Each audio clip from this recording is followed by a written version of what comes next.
You have to laugh at this point. A royal wedding happens, the bride looks beautiful, the guests arrive, the family gathers, the photographers are everywhere, and then you look at the front page, and who's staring back at you? Meghan. Not the couple getting married, Meghan. Now hold on a second. She wasn't at the wedding. She wasn't part of the ceremony. She wasn't cutting the cake or catching the bouquet. She was nowhere near the event. Yet somehow, she's the face grabbing all the attention. That's not an accident. That's business. Because for all the talk about Meghan being irrelevant, editors keep making the same choice over and over again. When it's time to sell papers, drive clicks, and get people arguing in the comments, suddenly Meghan becomes the star attraction. Funny how that works. It's like a restaurant claiming nobody orders the burger anymore while putting the burger on the front of the menu every single day. Regular people see through it. You don't feature someone that prominently unless you know people are interested. Whether people love Meghan, dislike Meghan, agree with her or disagree with her, one thing is obvious. She gets attention, and the media knows it. That's why even when Meghan isn't in the room, somehow the room ends up revolving around Meghan anyway. At this stage, her biggest talent might be making headlines without even showing up. Let's be real for a second. Newspapers don't play pin the tail on the donkey when they're building a front page. Those choices are calculated. Every photo is picked for a reason. Every headline is placed where editors think your eyes will land first. So when a royal wedding happens, a wedding, and Meghan still ends up getting the prime real estate, that tells you everything you need to know. Because nobody in that newsroom accidentally clicked the wrong picture. Somebody looked at all the options and said, "Yep, put Meghan there." That's the part I find hilarious. We're constantly told she's irrelevant, we're told people have moved on, and yet when it's time to grab attention, sell papers and get people talking, who suddenly becomes the star of the show? Meghan, again. Not the bride, not the groom, not the actual people getting married. Meghan. Regular people aren't stupid. We know how business works. If a shop keeps putting the same product in the front window, it's because they know people will stop and look. That's exactly what's happening here. Love her or hate her, editors clearly believe one thing: Meghan gets attention. Otherwise, she wouldn't keep ending up front and center at events she didn't even attend. At this point, Meghan might be the only person who can dominate a royal wedding guest list without being on the guest list. For years, we've been hearing the same prediction on repeat like a broken record. She'll fade out, people will move on, the interest is dying down. Cool story. Now let's check reality. Every time the royals do literally anything, wedding, ceremony, family event, even just a quiet public appearance, guess who somehow gets dragged back into the conversation? Meghan. Not sometimes, not randomly, every single time. It's like clockwork at this point. Royal event happens, Meghan enters chat. And yesterday's wedding was no different. Big day, fancy outfits, cameras everywhere, whole British tradition package. You'd think the spotlight would stay exactly where it belongs, but nope, somehow the conversation bends right back to her again. Now here's what regular people notice immediately. If someone was truly not relevant, they wouldn't keep showing up in every headline cycle like a pop-up notification you can't mute. You don't keep accidentally talking about someone you supposedly don't care about. That's not how attention works. That's not how any of this works. And it's not even about whether people love Meghan or criticize her. That part is separate. The real point is consistency. Different event, same outcome. Different setting, same reaction. Different year, same name popping up. At some point, you've got to admit what's in front of you.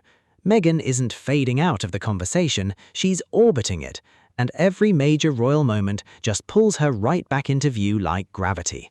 And honestly, that kind of staying power doesn't happen by accident. Let's call it how regular people see it. The media game has changed. Back in the day, royal events were the main character. The institution, the ceremony, the tradition, that's what got the spotlight. Full stop. Now, it's personalities. always personalities, because people don't just scroll for ceremonies anymore. They scroll for drama, for names, for stories that feel personal, messy, alive. And here's where it gets blunt. Editors know exactly what pulls attention. They're not guessing, they're calculating. Controversy gets clicks. Clicks bring traffic. Traffic brings ads. Ads bring money. Simple loop, no mystery. And in that loop, Meghan stands out. Not because she's physically present at every event, but because she triggers reaction every single time her name shows up. Supporters, critics, debates, think pieces, comment sections going full speed. It doesn't matter which side people land on, what matters is that they land somewhere. And that's why she keeps showing up in coverage, even when she's not at the event itself. Regular folks notice this stuff. You can't keep saying nobody cares while also building headlines around that same person over and over. That doesn't add up. At some point, the pattern becomes obvious. Meghan isn't just part of the story the media tells, she's part of how they keep the lights on. And yeah, whether people like it or not, the UK media knows exactly what they're doing, using her name because it drives attention, and attention pays. This is where it gets a bit wild, because sometimes the loudest thing in the room isn't what you see, it's what's missing. A royal wedding happens, big moment. Everyone expects the full package. Bride, groom, smiles, gowns, the whole glossy front page treatment. Then you open the paper and go, wait, where is everybody? No wedding photos where you expect them, or not the ones people are looking for, just this gap where the main story should be. And that gap starts doing something strange. It starts talking. Now people aren't just reacting to Meghan being on the front page, they're asking bigger questions. Why isn't the wedding the focus? Who decided this layout? Why does it feel like something important got pushed aside? That's when regular readers step in with their side eye, because we all know how media works. Nothing just ends up missing. Someone made that call. Someone picked that angle. Someone said this is the story we're leading with. And whether people agree or not, that decision becomes part of the story itself. So now you've got a situation where the wedding is supposed to be the main event, but the absence of the wedding coverage becomes the headline people are actually discussing. That's kind of the irony here. Meghan being featured pulls attention, sure, but the missing focus on the actual ceremony is what really gets people talking.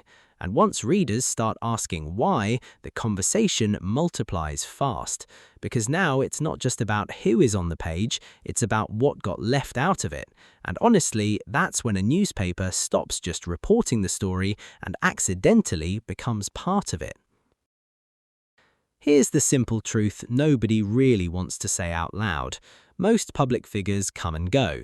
They get their moments, the headlines love them for a bit, everyone's talking, then poof, they slide out of the spotlight and life moves on. That's the usual script. But Meghan, she's not playing that game. She sticks. Not loudly, not forced, just consistently there in the background of every big royal conversation, like she's part of the system whether people like it or not. And that's what makes the media behavior so interesting, because editors are not confused here. They're not guessing, they know exactly what they're doing. They're not picking Meghan because it's nice or expected. They're picking her because she moves people. Clicks, comments, arguments, think pieces, all of it. The reaction is the product, and in today's media world, reaction is everything. Regular people see this pretty clearly. If a headline keeps showing the same face, it's because that face gets attention. Full stop. Nobody keeps putting something on the front page by accident. So when Meghan keeps popping up around royal events she didn't even attend, it's not random chaos, it's strategy mixed with audience response. And that tells you the real story here. Meghan isn't just in the conversation, she is part of the conversation engine, and that's why she keeps showing up, whether she's in the room or not. And that's where we'll leave it for today. If you've made it this far, you already know the pattern. We're not just watching royal events anymore, we're watching how the conversation around them takes over the whole show. Anyway, big shout out to you for sticking with me through all of that. If you enjoyed the breakdown, don't forget to like, subscribe, and drop your thoughts in the comments because I know you've got opinions on this one. I'm your host Miles, and I'll say it like this. The royals might host the events, but somehow the headlines always end up hosting a completely different story. Thanks for watching, stay sharp, and I'll catch you in the next one. Thank you so much, guys, for watching this podcast. I really hope you enjoyed the podcast. I'm your host, Miles. I'll catch you in the next episode. If you enjoyed the podcast, please like, share videos widely to family, friends, and relatives. Subscribe for more raw and unfiltered commentary. I'll catch you in the next episode. Love you all, and goodbye. May God bless you all.